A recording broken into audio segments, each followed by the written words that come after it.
जी, good morning. ये integration का 5वां लेक्चर है। इंटीग्रेशन बाय सब्स्टिट्यूशन पिछले लेक्चर में भी बताया, ये इम्पोर्टेंट टॉपिक है इंटीग्रेशन बाय सब्स्टिट्यूशन। इसमें बस हमें एक ही चीज़ देखनी होती है, हमें जो ब्रैकेट में टर्म है या जो पावर में टर्म होती है या जो एंगल में टर्म है उसको हम पुट करते हैं। सब्स्टिट्यूशन मेथड इसीलिए इसको कहते हैं, हम सब्स्टिट्यूट करते हैं। और जिस चीज़ को सब्स्टिट्यूट करते हैं उसको with respect to x differentiate करते हैं। जैसे हमने किसी वैल्यू को टी पुट किया, डिफ्रेंशिएट किया विद रिस्पेक्ट टू एक्स, वहाँ से जो पुट टी में किया है और जो डी एक्स के साथ टर्म हम लिखेंगे वो टी में आ जाएगा। हमारा सारा क्वेश्चन जो एक्स में था वो टी में हो जाएगा और वो इंटीग्रेशन बहुत इजी बन जाता है। जो आपको पहले फार्मूले बताएं उसको इंटीग्रेट कर देते हैं, टी में आंसर आ जाता है और बाद में फिर जो टी हमने शुरू में पुट किया था वो वैल्यू वापस एक्स की पुट कर देते हैं, क्वेश्चन ख़त्म हो जाता है। ये बहुत आसान है और इम्पोर्टेंट है। बस सब्स्टिट्यूशन किन्हें करना है वो थोड़ा सा समझना है। देखिए क्वेश्चन, कुछ इम्पोर्टेंट क्वेश्चंस मैं बता रहा हूँ। इससे अगला लेक्चर भी इसी के ऊपर दूंगा, ध्यान से समझिए। Evaluate integral d x over under root 4 + 3 root x whole cube. अब जब ये अंडर रूट नीचे आए ना तो हमें अंडर रूट को ही पुट करना है, क्योंकि अंडर रूट को जब हम डिफ्रेंशिएट करते हैं तो 1/2 पावर आगे नीचे अंडर रूट आ जाता है। तो ये क्वेश्चन में सजेस्ट हो जाती हैं चीज़ें कि हम किसे सब्स्टिट्यूट करें। हमने इस पूरी ब्रैकेट के अंदर जो वैल्यू थी क्यूब को छोड़ के इसको हमने टी पुट कर दिया। ये मैंने आपको बताया कि जब भी हम सब्स्टिट्यूशन करते हैं उसको डिफ्रेंशिएट ज़रूर करते हैं। इसको डिफ्रेंशिएट किया विद रिस्पेक्ट टू एक्स, 4 का डिफ्रेंशिएशन 0 हो गया, 3 रूट एक्स का मतलब है 1/2 पावर, 1/2 पावर आगे एक पावर कम -1/2, -1/2 को नीचे रूट लिख सकते हैं तो 3 रूट एक्स का डेरिवेटिव हो गया 1/2 रूट एक्स और टी का dt/dx। अब जैसा हमें क्वेश्चन में आता है कि dx के साथ नीचे रूट एक्स आता है, जो बाकी टर्म है जैसे 3/2 है, इधर क्रॉस मल्टीप्लाई कर दिया तो 2 ऊपर 3 नीचे चला गया, dx इधर, तो dx/√x की वैल्यू 2/3 dt आ गई। इस वैल्यू को जो गिवन क्वेश्चन है, ये जो गिवन क्वेश्चन है इसको ऐसे लिख लें, ये क्यूब की टर्म पहले रूट dx के साथ लिख लें। अब आपने इसको वैल्यू पुट किया, ये वैल्यू तो आपने पुट कर दी टी, ये तो टी क्यूब हो गया, और जो dx over under root x था उसकी वैल्यू 2/3 dt पुट कर दी। ये जो टी क्यूब नीचे था इसको t की पावर -3 ऊपर लिख दिया। अब x की पावर n का आपको इंटीग्रेशन आता है, एक पावर बढ़ जाती है, बढ़ी हुई पावर से डिवाइड करते हैं, t की पावर -2/2, इस 2 से ये 2 कैंसिल, -1/3 टी की पावर -2 को नीचे टी स्क्वायर लिख दिया। इस टी की वैल्यू वापस पुट कर देनी है जो एक्स में, बस क्वेश्चन ख़त्म हो गया। इसमें बस सब्स्टिट्यूट क्या करना है वो आपने ध्यान से करना होता है क्वेश्चन। अब ये देखिए, अच्छा क्वेश्चन है। इंटीग्रेशन 5 की पावर 5 की पावर 5 की पावर एक्स इंटू 5 की पावर 5 की पावर एक्स इंटू 5 की पावर एक्स dx। अब हमें वो वैल्यू पुट करनी होती है जिसको डिफ्रेंशिएट करने से दूसरी वैल्यू आ जाए। अब ये जो 5 की पावर में ये 3 5 हैं, ये जो एक 5 की पावर में ये 5 की पावर 5 की पावर x है, इसको हम टी पुट करेंगे, इसको डिफ्रेंशिएट करेंगे तो ये बाकी की 2 वैल्यूज़ आएंगी। कैसे देखिए, ये हमें इवेल्युएट करना है। हमने 5 की पावर 5 की पावर x को टी पुट किया, अब डिफ्रेंशिएट किया। a की पावर x का डेरिवेटिव होता है a की पावर x इंटू लॉग ए, इसको डिफ्रेंशिएट किया। पहले तो ये 5 और ये पावर ली, तो 5 की पावर यूँ की यूँ a की पावर x log ए, और फिर इस 5 को छोड़ के फिर 5 की पावर x का लिखा, फिर 5 की पावर x इंटू लॉग ए। अब 5 की पावर 5 की पावर 5x और 5 की x तो अलग रखा, ये log 5 log 5 log 5 का स्क्वायर, ये तो इधर ले गए और dx इधर।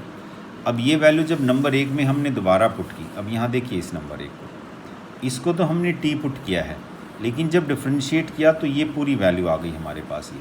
ये तो पुट किया टी और डिफ्रेंशिएशन के बाद इसकी वैल्यू ये आ गई।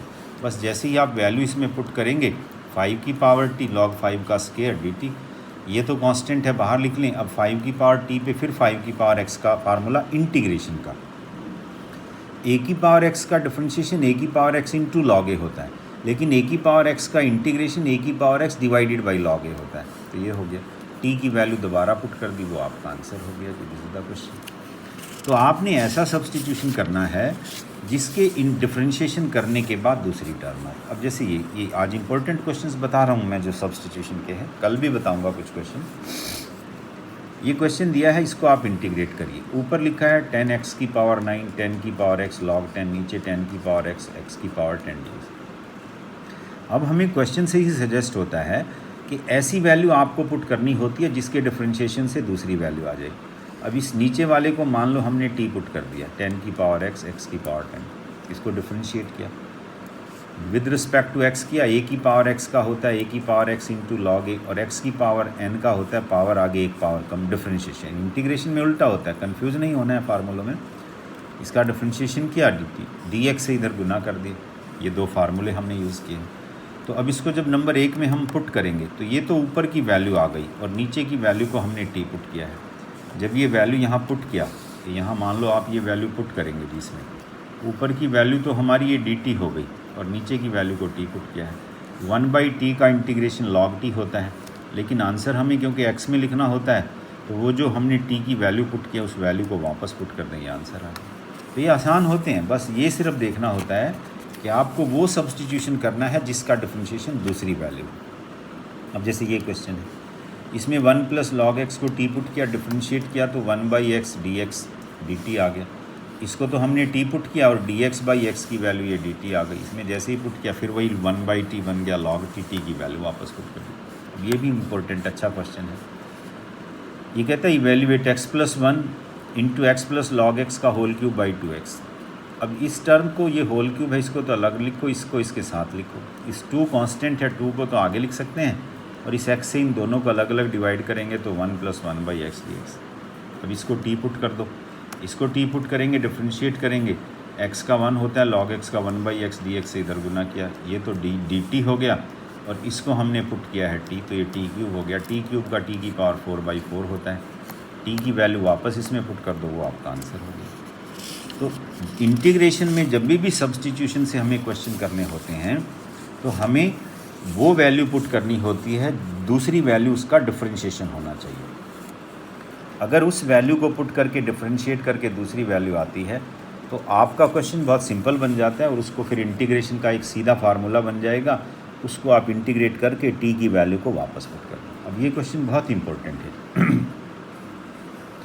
Integration e⁴x - 1 e⁴x + 1 dx।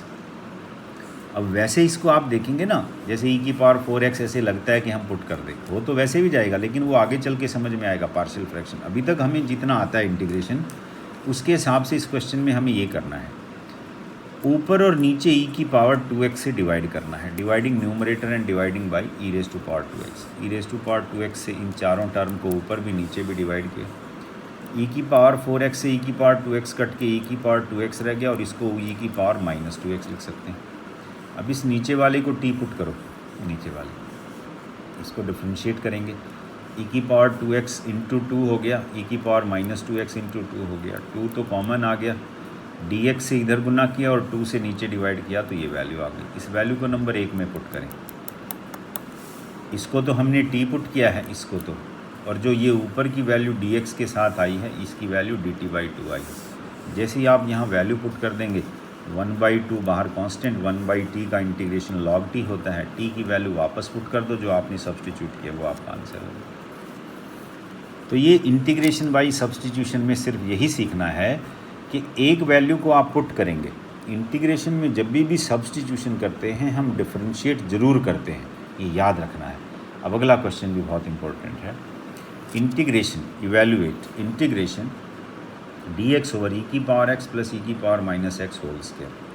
अब ये जो e⁻−x है इसको आप 1/e⁻x लिख सकते हैं। इसको आपने लिख दिया 1/e⁻x। यहाँ से एलसीएम लिया e⁻2x + 1/e⁻x। अब इसका भी स्क्वायर है, इसका भी स्क्वायर है। e⁻2x जो नीचे आएगा वो रेसिप्रोकल होके ऊपर चला जाएगा, तो वो जो हमारा गिवन क्वेश्चन था वो ये बन गया। अब इस नीचे वाली वैल्यू को आप t पुट कर दें, e⁻2x + 1 को t पुट किया, इसको डिफरेंशिएट करो with respect to x। e⁻2x का e⁻2x इंटू 2 हो गया, 1 का 0 और t का dt/dx। इस dx से इधर गुना कर दिया तो e⁻2x dx की वैल्यू dt/2 होगी। यहाँ जब आप पुट करेंगे तो ई की पावर 2x dx की जगह तो dt/2 पुट कर देंगे और ये नीचे टी स्केयर हो गया, इसको T put 1/t square. 1/t square को आप t की पावर -2 लिख सकते हैं। अब इंटीग्रेट x की पावर n का इंटीग्रेशन होता है, एक पावर बढ़ जाती है, बढ़ी हुई पावर से डिवाइड करते हैं, तो t की पावर -1, एक पावर बढ़ गई उससे डिवाइड किया प्लस c, ये माइनस आगे लिख दिया, t की -1 को 1/t लिख दिया। t आपने ये पुट किया है, इस वैल्यू को वापस पुट कर दें प्लस c, ये हमारा आंसर हो गया। ये इंटीग्रेशन बाय सब्सटीट्यूशन है। इंपॉर्टेंट क्वेश्चंस होते हैं इंटीग्रेशन बाय सब्सटीट्यूशन के। तो ये देखिए, आप जो मैं हर टाइप के क्वेश्चंस करने की कोशिश कर रहा हूँ, आप बुक से ट्राई करें, जो नहीं आए तो आप पूछें। वेडनेसडे और फ्राइडे 3 बजे आपकी क्वेरी क्लास होती है टीम्स पे, उसमें आप ज़्यादा से ज़्यादा ज्वाइन करें। इतना करिए, आज और पढ़ाएंगे इंटीग्रेशन, क्योंकि हमारा 30 मार्क्स के आसपास का आता है, तो उस पर काफ़ी सारा पढ़ेंगे हम। आज 5वां लेक्चर है, 10-12 लेक्चर उसके ऊपर पढ़ेंगे हम। इंटीग्रेशन जितना भी मैक्सिमम से मैक्सिमम मैं कवर कर सकता हूँ आपका कवर करूँगा। देखिए, बिना प्रैक्टिस मैथ्स नहीं आता है, तो आपसे फिर मैं बार बार एक बात कह रहा हूँ, इन वीडियोज़ को देखिए, उनकी PDFs को देखिए, बार बार देखिए, बार बार ट्राई करिए। जितनी बार आप ट्राई करेंगे उतनी बार नई चीज़ें समझ में आएंगी। Thank you very much. आज इतना ही करिए। Thank you.